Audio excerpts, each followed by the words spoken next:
the latest military news update. This is AFP Community News, hosted by Rob Suzon every 12 noon, Mondays to Fridays.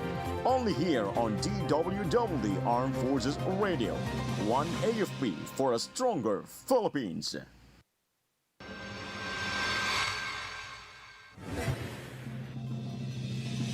Balikatan 40-2025 Cyber Defense Exercise officially kicks off. AFP, US and Australian soldiers join forces for ongoing classroom and facility renovations in DRT, Bulacan.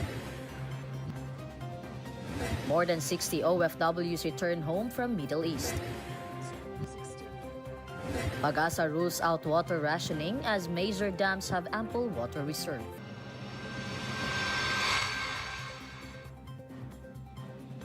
Good day, everyone, as well as our troops at Camp Emilio Aguinaldo, Quezon City. Today is Friday, April 25, and we will bring you the latest news from the armed forces and other information around the Philippines.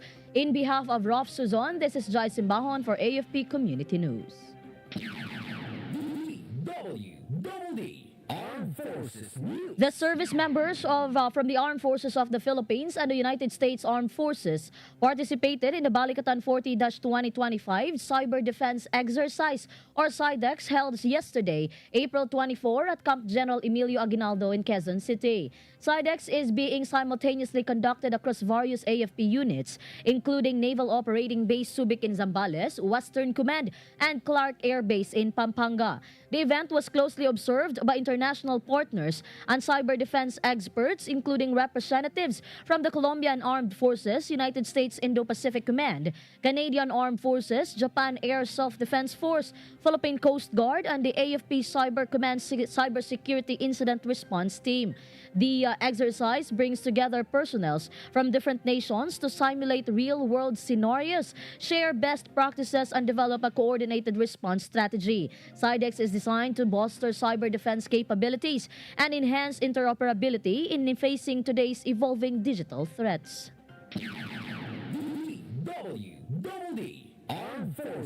And the Armed Forces of the Philippines, United States Air Force, and Royal Australian Air Force joined forces to renovate classrooms and facilities at Pulong Sampaloc Elementary School in DRT, Bulacan. This ongoing project is part of the Engineering Civic Action Program under Balikatan 40-2025, highlighting the commitment of allied nations to community development.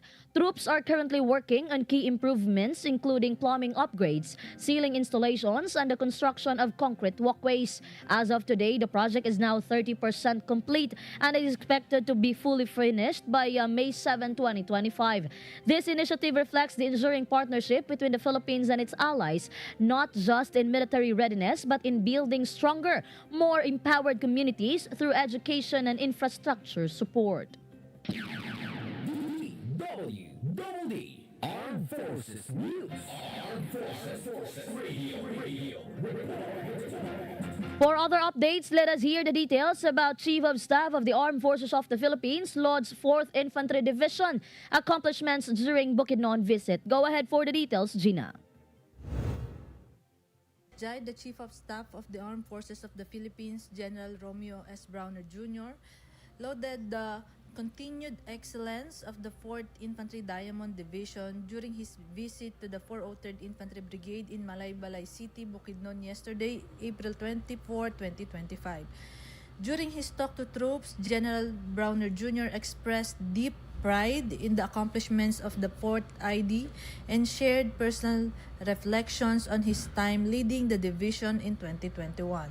The Chief of Staff AFP also acknowledged the 4ID's recent gains in maintaining internal security, engaging communities, and supporting development, and urged the Diamond Troopers to remain mission-focused as the AFP is shifting to territorial defense. Meanwhile, General Browner Jr. also reminded the troops to remain loyal to the flag, country, and constitution amid political noise and the upcoming midterm elections. This is Gina reporting for AFP Community News, 1 AFP for Stronger Philippines. Thank you, Gina. DWDD Armed The Philippines and United States Naval Forces have officially launched the multilateral maritime event as part of Balikatan 40-2025. The exercise runs from April 24 to 29 and is focused on enhancing interoperability and maritime coordination between allied forces across the Philippines' archipelagic waters, stretching from Subic Bay to the Northern Luzon Joint Operational Area. Aboard the BRP Ramon Alcaraz, Philippine Navy personnel plotted navigational courses and carried out securing procedures and safety checks as part of their operational preparations. Adding to the exercise's intensity, an AW-109 helicopter executed a precision landing and repositioning maneuver into the ship's hangar, demonstrating seamless shipboard aviation, handling, and coordinated deck operations. The multilateral maritime event is a vital opportunity for allied naval forces to train together, boost maritime readiness, and strengthen regional security partnerships. DWDD Armed Forces News. The Philippine Navy reaffirmed its commitment to marine protection as the Naval Special Operations Unit 6 of Naval Forces Western Mindanao led the Scobacero underwater cleanup drive during a dive safari 2025 at Santa Cruz Island, Zamboanga City. With this year's theme, Discovering Santa Cruz Island's Underwater World, divers from across the country united to explore and safeguard the island's rich and vibrant marine ecosystems. NAV-Soyuz 6 took the lead in the cleanup operation, emerging as the top contributor in collecting underwater debris and receiving the highest recognition among all participating groups. The activity was part of Zamboanga City's Verano Festival, organized by the city government through the Tourism Office in partnership with the local dive groups and environmental advocates. DWDD Armed Forces News. Armed Forces Radio. On the other line, let us hear more from Joanne. About 253 beneficiaries receive medical and dental services under Balikatan Exercise 40-25 in Bulacan. Joanne? A total of 253 residents from Barangay Pulong Sampaloc in Doña Remedios, Trinidad, Bulacan received medical services in a medical and dental mission conducted as part of the humanitarian civil assistant component of the Balikatan Exercise 40-2025. The event provided medical assistance to 250 individuals and dental services to 203, led by doctors from U.S. and Japan Armed Forces alongside their Philippine counterparts. U.S. Marines Colonel Michael Aldrich, commanding officer, said that the program is part of their humanitarian mission to help Filipinos in need of medical attention. Philippine Army Colonel Edgardo Talaroc Jr., head of the Combined Joint Civil Military Operation Task Force, added that aside from free treatment, the doctors also distributed multivitamins to children aged 10 and below, particularly those who are underweight or malnourished. The event also included a distribution of free toothbrushes and toothpaste to the residents. Additionally, the Balikatan troops conducted a groundbreaking ceremony for the renovation of 3 classrooms at Pulong Sampaloc Elementary School. This is John Salok reporting for AFP Community News, 1 AFP for Stronger Philippines. Thank you, Joanne. DWDD Armed Forces News. And the 4th Infantry Division participated in the second quarter 2025 Regional Peace and Order Council Technical Working Group meeting held at the DILG Regional Office 10, Cagayan de Oro City today, April 25. The event was led by DILG Region 10 Regional Director Bruce A. Culao and gathered key officials and representatives from various government agencies and security forces across the region. The TWG members presented updates and accomplishments related to anti-criminality, anti-insurgency, violent extremism, public safety, and efforts under the Regional Interagency Task Force on ECLIP. The 4th ID also shares internal security updates for Region 10, covering areas within the Joint Task Force Diamonds Operational Zone. In a firm statement, Major General Michel B. Anayron Jr., commander of the 4th ID, reaffirmed their commitment, saying the task force will press on until the last armed threat is neutralized. DWDD Armed Forces News. And for our national news, DWDD National News. The Overseas Workers Welfare Administration reported the return of 66 overseas Filipino workers from 2 Middle Eastern countries. 56 OFWs were repatriated from Kuwait and 8 from Lebanon. The 56 OFWs from Kuwait returned home at 9:21 p.m. on Wednesday. 8 OFWs from Lebanon arrived on a Qatar Airway flight at Naiya's Terminal 3 at 4:54 p.m. yesterday. The repatriates were given assistance by the OWA, including food, transportation, and hotel accommodation. DWDD. National News. Armed Forces Radio. And now let us hear a report on the ground about 801st Infantry Brigade joins local amnesty board in conducting first case conference on amnesty program applicants in Catbalogan City. Go on for the details, Mark. Yes, Jhai. The 801st Infantry Brigade joined the local amnesty board of Catbalogan City in conducting its first case conference on amnesty applications from former rebels of the CPP, NPA, NDF held at the Philippine National Police Samar Provincial Police Office in Catbalogan City. The said conference deliberated 10 validated applications, 6 of which are of lab resolution and endorsement to the National Amnesty Commission and Central Office, while 4 are pending additional verification requirements. The endorsed lab resolutions will undergo further review by the NAC Executive Committee before being forwarded to NAC and Bank for final resolution. Meanwhile, the milestone marks a significant step toward healing, forgiveness, and reintegration, bringing renewed hope to the 378 total applicants seeking amnesty from December 10, 2024 to April 22, 2025. This is Mark reporting for AFP Community News, 1 AFP for a stronger Philippines. Thank you, Mark. DWDD. National News. The Philippine Atmospheric Geophysical and Astronomical Services Administration assures that major dams, particularly the Angat Dam in North Zagaray, Bulacan, have ample water reserves. Angat Dam is the main source of water supply for Metro Manila. Pag-asa hydrologist Aileen Abelardo said that as dry season peaks, the water level at Angat, Ipo, La Mesa, and Ambuklao dams was going down. But Abelardo noted that it's still manageable and ruled out the possibility of a water shortage and rationing. DWDD. National News. Executive Secretary Lucas Bersamin, Justice Secretary Jesus Crispin Rimulya, and Agrarian Reform Secretary Conrado Estrella will serve as the government caretakers. President Ferdinand Marcos Jr. is in the Vatican to attend the funeral of Pope Francis. Bersamin confirmed that he, Rimulya, and Estrella would form part of the caretaker committee during the president's trip. The President and the First Lady Liza Araneta Marcos departed for Vatican City on Thursday night to pay their last respects to Pope Francis. DWDD. National News. Armed Forces Radio. We have a report coming in from Gio about Western Mindanao Command Chief presides review of election security preparations in Sulu and Tawi-Tawi. Gio?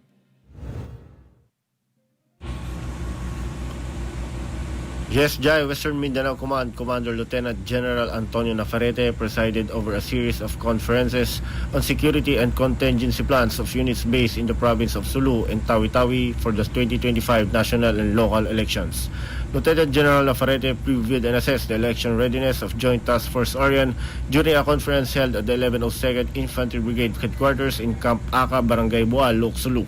During the said conference, discussion focused on deployment strategies, contingency plans, and operational requirements of units during the elections, particularly in the island municipalities. The West Mincom Chief also led another conference yesterday with JTF Poseidon at the 2nd Marine Brigade Headquarters in Barangay Sanga-Sanga, Tawi-Tawi to ensure troops' readiness for the elections in the area. Meanwhile, the said assessment of the units' preparedness for the 2025 national and local elections reaffirmed the Armed Forces' commitment to ensuring a peaceful, secure, and credible electoral process across Western Mindanao. This is Gio reporting for AFP Community News, 1 AFP for a stronger Philippines. Thank you, Gio. DWDD. National The pilot implementation of 20 pesos per kilo rice program will start next week in the Visayas. President Ferdinand Marcos Jr. is moving ahead with a pilot rollout of the program beginning May 1, making subsidized rice available through local government units. Department of Agriculture Secretary Francisco Chu Laurel Jr. Earlier assures that the 20 peso rice is good of quality. He emphasized that the NFA supply comes from palay or unhusked rice procurement from local farmers. DWDD National News. And the Department of Social Welfare and Development has stepped up initiatives to combat bullying in public schools. DSWD Assistant Secretary Irene Dumlao said they are collaborating with the Department of Education's anti-bullying campaign. The agency will be providing capacity building and learning activities, specifically targeting beneficiaries of the Pantawid Pamilyang Pilipino programs, or 4Ps. Dumlao emphasized that bullying is one of the main causes of learning disruption among children and teens. DWDD National News. Armed Forces Radio. And now let us hear more from Junes about Youth Unite in Know the Truth anti-extremism campaign in Puerto Princesa. Junes? In a united stand for awareness and national security, youth leaders and stakeholders gathered at NCC Mall Puerto Princesa on April 24, 2025 for the event Know the Truth, a knowledge and education campaign against deceptive recruitment, violent extremism, and disinformation on national issues, running from 2 p.m. to 6 p.m. The campaign featured the sub-team Understanding the 7 Stages of CPP and PANDF Recruitment, Preventing Violent Extremism, and Strengthening Awareness on the West Philippine Sea. It aimed to inform and empower the youth in their crucial role in protecting the nation against threats like radicalization, misinformation, and external aggression. Organized by various government, military, and civic groups, interactive talks were delivered by representatives from the Western Command, 6 Civil Relations Group, Tactical Operations Wing West, and Matanang Bayan, Palawan, highlighting the need for collective vigilance against deceptive narratives and recruitment tactics. The event also featured a youth-led discussion panel where student leaders from Supreme Student Council Society of the Philippines, or SSCSP, and the City Youth Development Office, or CYDO, shared insights on youth responsibility in peace building. Know the Truth serves as a strong reminder of the youth's power to influence, protect, and defend the future of the nation through education, vigilance, and united action. And that's the latest update. This is Private Pelayo reporting for AFP Community News, 1 AFP for Stronger Philippines. Thank you, Junes Pilayo. DWDD National News. Emerging technologies such as digitalization and artificial intelligence are pivotal in uplifting micro, small, and medium enterprises. Trade and Industry Undersecretary Blisila Lantoyana said this will bridge the gap between advanced enterprises and small businesses. Lantoyana said the agency views digital transformation as a cornerstone of inclusive, innovative, and sustainable growth. The DTI official also called on government agencies, industry leaders, technology providers, the academe, and the MSME community to come together as enablers of digital transformation. DWDD National News. The Social Security System and the Technical Education Skills and Development Authority signed a partnership to provide SSS coverage to test the workers under job order and contract of service arrangements. The deal was signed by SSS President and CEO Robert Joseph Montedeclaro and TESDA Director General Jose Francisco Benitez. With this, around 3,800 non-regular workers in TESDA would be provided SSS coverage. The initiative was in alignment with SSS Kasangga Collect program. DWDD National News. Armed Forces Radio. Let us hear from Ali about 90th Infantry Battalion conducts political candidates forum and peace covenant signing for peaceful election in Datos Saudi Ampatuan, Maguindanao del Sur. Ali? The 90th Infantry Bigkislahi Battalion successfully conducted Political Candidates Forum and Peace Covenant signing held at 90 IB Headquarters, Barangay Cabingi, Dato Saudi Ampatuan, Maguindanao del Sur. The said initiative, in collaboration with the Commission on Election, local government of the municipality of Dato Saudi Ampatuan, Maguindanao del Sur, and Philippine National Police, Maguindanao del Sur, aimed to ensure a smooth, fair, and peaceful conduct of national and local elections 2025 in the area. Highlight of the forum was the pledge of commitment and peace covenant signing of the candidates participating in the local elections 2025.